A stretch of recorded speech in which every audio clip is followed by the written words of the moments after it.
আলহামদুলিল্লাহ, আমরা শুনতেছিলাম এই দুনিয়ায় আমরা কাদের সঙ্গে সম্পর্ক রাখবো এ বিষয়ে আল্লাহ তাআলা জানিয়ে দিয়েছেন। আল্লাহ তাআলা বলেছেন ওয়াকুনু মা'আস সাদিকিন, সত্যবাদীদের সঙ্গে থাকো। আমরা এই বিষয়ে অনেকের ধারণা যে সত্যবাদী শুধু যার দাড়ি আছে, লম্বা জুব্বা আছে, সেই ব্যক্তি সত্যবাদী হয়, এটা আমরা অনেকে মনে করি। তার মানে আমি দাড়ি টুপিকে খাটো করছি না, আল্লাহ মাফ করুন। একজন রিক্সা চালক সেও আল্লাহর ওলি হতে পারে যদি তার ভিতরে দৈনন্দিন 5 ওয়াক্ত নামাজ সঠিক থাকে, হালাল রুজি উপার্জন করে, মিথ্যার আশ্রয় না নেয়, হালাল খাদ্য খায়, শরীয়তের উপরে সে অটল থাকে, সে ব্যক্তি আল্লাহর ওলি হতে পারে। একজন ভিক্ষুক আল্লাহর ওলি হতে পারে। আজকাল দেখা যায় যে কিছু জুব্বাওয়ালা টুপিওয়ালা তারা আলেম নয়, শরীয়ত, মারিফত, তরিকত, হাকিকত এগুলো কোনোটাই পুরোপুরি তার ভিতরে নাই। এমন এক ব্যক্তি যদি কোন একটা অন্যায় কাজ করে ফেলায়, দোষ হয় হুজুরকে।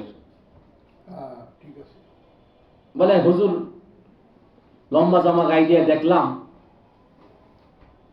বিড়ি খাচ্ছে, নাউজুবিল্লাহ কইবেন না? এই বেটা হুজুর কিনা, আলেম কিনা, সত্যবাদী কিনা, তাকওয়াবান পরহেজগার ব্যক্তি কিনা? সে যদি আলেম হতেন, তাকওয়াবান হতেন, পরহেজগার ব্যক্তি হতেন, তাহলে সে বিড়ি সিগারেট পান করতে পারতো না, খাদ্য ভেজাল দিতে পারতো না। মেড ইন বাংলাদেশি কাপড়, made in Japan, made in China বলতো না, ঠিক কিনা? ঠিক। এই জন্য যাচাই বাছাই করতে হবে। এই যে আমি কয়েক মাস আগে গুলিস্তানে দেখেছি, আল্লাহু আকবার, নবীজির সুন্নাত দাড়ি, সে কি আসলে নবীর মহব্বতে রেখেছে? আবার দাড়ি রাখলেই যদি সে মুমিন হয়, মুসলমান হয়, বড় পীর সাহেব হয়ে যায়, তাহলে তো রবীন্দ্রনাথ ঠাকুরও বড় পীর সাহেব হয়ে যাইতো, ঠিক কিনা? নাউজুবিল্লাহ বলবেন না? সে তো হিন্দু, তার সাথে কেমন হয়? কারণ তার দাড়ি ছিল কত বড়, আপনারা দেখেছেন। আমি এটাই বোঝাতে চাচ্ছি যে দাড়ি রাখলেই যদি মুসলমান হওয়া যায়, তাহলে রবীন্দ্রনাথ ঠাকুরও মুসলমান হয়ে যেত।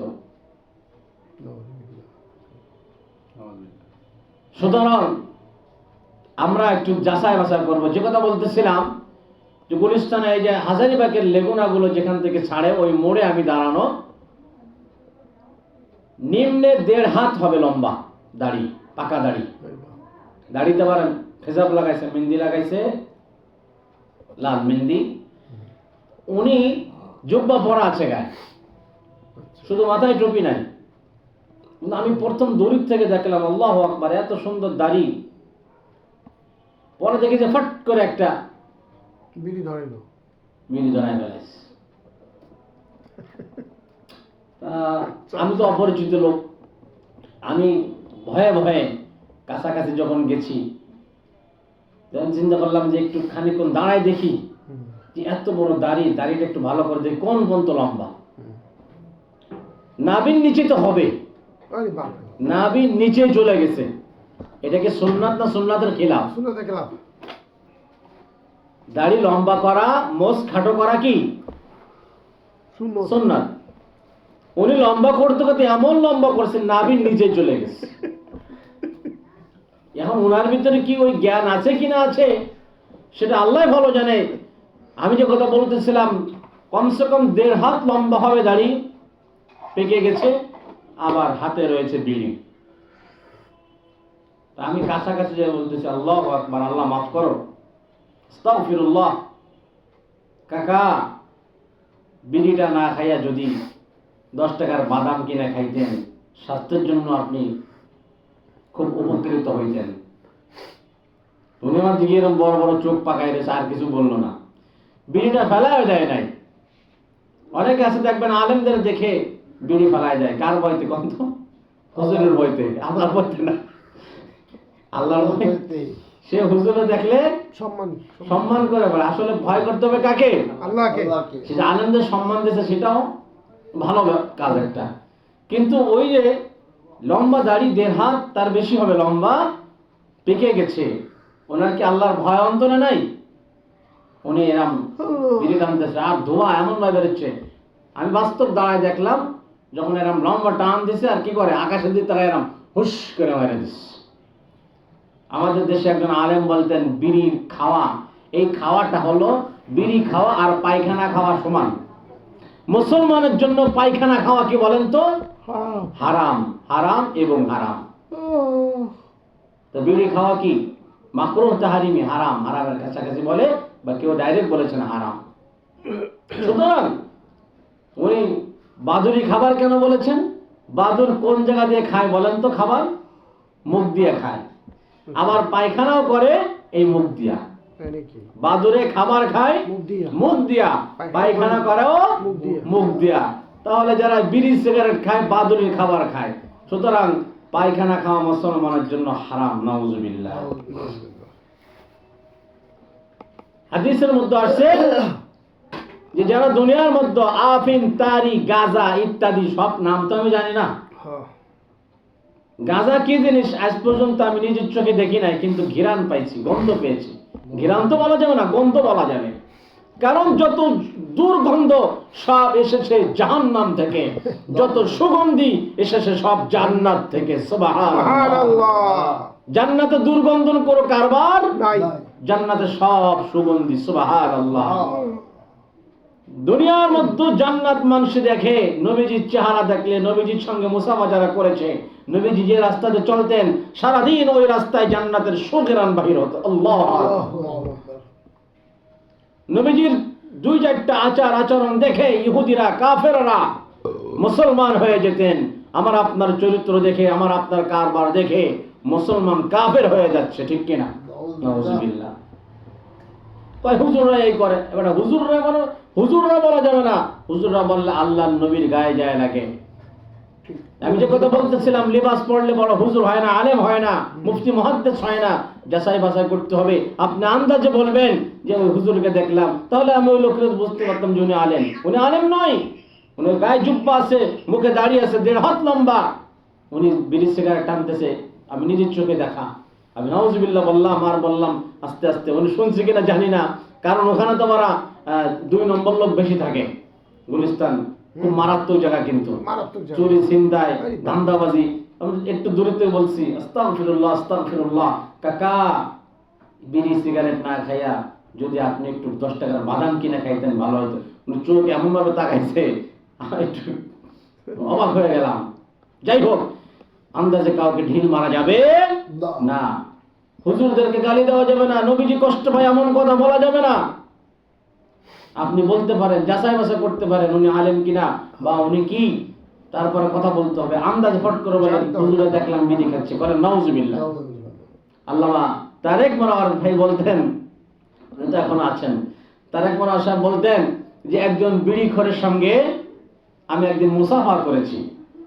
কথাটা বোঝার জন্য বলতেছি, এটা কোরআন হাদিসের নাই, কারণ আলেমরা মিথ্যা বলে না, বড় আলেম যারা সত্য কথাই বলে।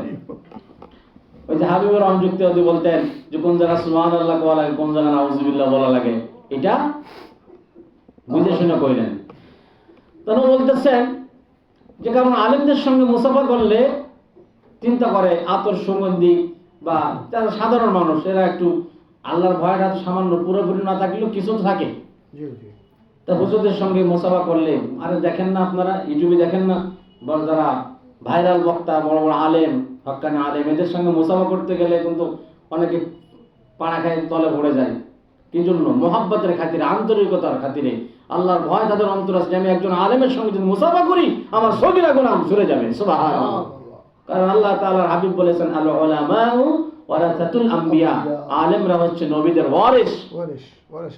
একজন আলেম, হক্কানি আলেমের সঙ্গে মুসাফা করা নবীর সঙ্গে মুসাফা করার সমান কথা, ঠিক কিনা? সুতরাং আল্লাহ তাআলা আমাদেরকে হক্কানি আলেম, হক্কানি পীর মাশায়েখ, আল্লাহর প্রিয় বান্দাদের সাথে ভালো সম্পর্ক রাখার তৌফিক দান করুন বলে আমিন। তো উনি বলতেছিলেন যে এরকম সবার সঙ্গে মুসাফা করি, তা একজন বিড়িখোরের সঙ্গে আমার মুসাফা হয়েছে, উনি তো বুঝতে পারে নাই। এখন বিড়িখোর যে বিড়ি খায় নিয়মিত, তার হাতে খালি সুগ্রাণ থাকে না, দুর্গন্ধ থাকে, দুর্গন্ধ থাকে হাতে না পুরো শরীরে, মনে হয় যেন খাটাই গন্ধ পাচ্ছে, মনে কিছু নেন না, নাউজুবিল্লাহ। একজন বিড়িখোর গাঁজাখোর যদি হেঁটে যায় পাশ দিয়া, মনে হয় যেন কি খাটাই গেছে দাঁত দিয়া, হ্যাঁ এরকম হয় না? তা মুসাফা করার পরে ওই আলেমের সঙ্গে আর একজনের মুসাফা হয়েছে, কারণ এক জায়গায় প্রোগ্রাম আসলে তো কিছু লোক মুসাফা তো করে। যতই হুজুর চেষ্টা করে যে আমি এখন ভিড়ের ভিতরে যদি মুসাফা করতে যাই একটা ঝামেলা সৃষ্টি হবে, তারপরও যারা মুসাফা করে, যাই হোক আরেকজন মুসাফা করছে, বিড়িখোর মুসাফা করার পরে আর এক ব্যক্তি মুসাফা করেছে। এখন উনি তো হাতে গ্রান নেবে না, উনি চিন্তা করছে সবাই কম বেশি মুসাফা করতেছে, কিন্তু পরবর্তী যে মুসাফা করেছে উনি চিন্তা করতেছে এত বড় আলেম নাম করা, খালি লন্ডনে খতিব ছিল, 6 মাস লন্ডনে খতিবগিরি করতো আর 6 মাস ঢাকাতে খতিবগিরি করতো। যখন দ্বিতীয় লোকটা ওই বিড়ি ঘরের পরে যে আর এক লোক মুসাফা করেছে, ও চিন্তা করতেছে এত বড় আলেম, এত বড় আল্লামা, দেখি ওনার হাতের সঙ্গে মুসাফা করলাম ঘিরান টিরান পাই কিনা, নাকের কাছে নিচে কয় হাই হাই হুজুর তো বিড়ি খায়, কোন নাউজুবিল্লাহ, হুজুর বিড়ি খাইছে না, বিড়ি ঘরের সঙ্গে হুজুরের মুসাফা হয়েছে। বিড়ি ঘরের সঙ্গে মুসাফা হয়েছে দেখে হুজুরের হাতেও দুর্গন্ধ হয়ে গেছে, কিন্তু পরবর্তী লোক বুঝতে পারলো যে হুজুর বিড়ি খাইছে, কোন নাউজুবিল্লাহ, বিড়ি হুজুর খান নাই, বিড়ি ঘরের সঙ্গে হুজুরের মুসাফা হয়েছে, এই জন্য হুজুরের দুর্নাম হয়েছে। ঠিক কিনা? এরকম হয় কি হয় না? হয় হয়। আল্লামা হাবিবুর রহমান যুক্তিবাদী বলতেন, ঈদের চাঁদ উঠলে, নতুন চাঁদ উঠলে, হেলালন মানে চন্দ্র, নতুন চন্দ্র উঠলে, চাঁদ উঠলে পোলাপান আনন্দ করে কি করে না? যারা দোয়া জানে তারা দোয়া পড়ে কি পড়ে না? রমজানের চাঁদ উঠেছে, এমন সময় বুড়িমা টয়লেটে অবস্থান করতেছে, হঠাৎ সন্ধ্যাবেলায় মাগরিবের নামাজের আগ মুহূর্তে বা মাগরিবের নামাজের আজানের পরে চাঁদ দেখেছে আকাশে, হেলালুন নতুন চন্দ্র দেখেছে। এবার পোলাপান আনন্দ ভর্তি করতেছে, কেউ দোয়া করতেছে। বুড়িমা চিন্তা করেছে নতুন চাঁদ উঠলে তো দোয়া করতে হয়, জলদি পানি খরচ করি। জলদি পানি খরচ করেছে, কিছু গোডাউনে জমা হয়েছে, আর কিছু টয়লেট হাতে তেলের মতো লেগে আছে, তাড়াহুড়ো করে বেরিয়ে গেছে। বেরিয়ে যায়, বুড়িমা চিন্তা করছে একটু দোয়া করি। এবার বুড়িমা আকাশের দিকে 2 হাত তুলে দোয়া করতেছে, হায় আল্লাহ। যখন আল্লাহ বলে ডাক দিয়েছে, দ্বিতীয় কথা বলতে গিয়েছে, দ্বিতীয় কথা বলতে গিয়ে কি বলে, বলে আল্লাহ তোমার চাঁদে দেখি পায়খানার গন্ধ, নাউজুবিল্লাহ। নতুন চাঁদের এই পায়খানার গন্ধ। আল্লাহ কয়, এ বুড়ি, আমার নতুন চাঁদ ঠিক আছে, চাঁদে কোনো দুর্গন্ধ নয়, তুই যে একটু আগে টয়লেটে গিয়েছিলি, কিছু গোডাউনে ময়লা জমা করে আসছো আর কিছু হাতে মাখায় আসছো, আগে হাতটা পরিষ্কার কর, সুন্দর করে হাতটা পরিষ্কার করে আইসা তারপর আমার কাছে দোয়া কর। আমার হেলালুন চন্দ্র, আমার চাঁদ, রমজানের চাঁদ ঠিকই উঠেছে, রমজানের চাঁদে কোনো দুর্গন্ধ নাই, আমার সৃষ্টির মধ্যে কোনো ভুল নাই, আমি কোনো কিছু অযথা সৃষ্টি করি নাই। বুড়ি রে, তোর হাতে দুর্গন্ধ লেগে আছে, আমার নতুন চাঁদ ঠিক আছে। সুবহানাল্লাহ, ঠিক কিনা? তাহলে হাত পরিষ্কার করতে হবে, আমাদের দিল, আমাদের অন্তর পরিষ্কার করতে হবে, যাচাই বাছাই করে কথা বলতে হবে, আন্দাজে ঢিল মারা ঠিক হবে যাবে না। সুতরাং আমরা যাচাই বাছাই করে কথা বলবো। আর নবীজি সাল্লাল্লাহু আলাইহি সাল্লাম বলেছেন যে একজন মুমিন, একজন ঈমানদার, তার খাসলাত হবে সর্ব অবস্থায় আল্লাহর ভয় তার অন্তরে রাখা, ভালো মানুষদের সঙ্গে চলাফেরা করা, সৎ সঙ্গে স্বর্গে বাস, অসৎ সঙ্গে সর্বনাশ। যে কথা বলতেছিলাম যে আল্লাহ তাআলা বলেছেন ওয়াকুনু মা'আস সাদিকিন, সত্যবাদীদের সাথে তোমরা থাকো। আর সত্য সঠিক পথে যখন থাকবে তখন আল্লাহ তাআলা কি করবে?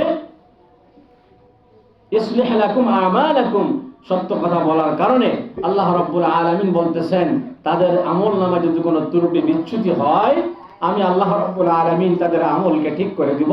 ওয়া ইয়াগফির লাকুম যুনুবাকুম, তাদের পিছনের ছোট বড় সমস্ত গুনাহ আমি আল্লাহ তাআলা মাফ করে দেব। সুবহানাল্লাহ। আসুন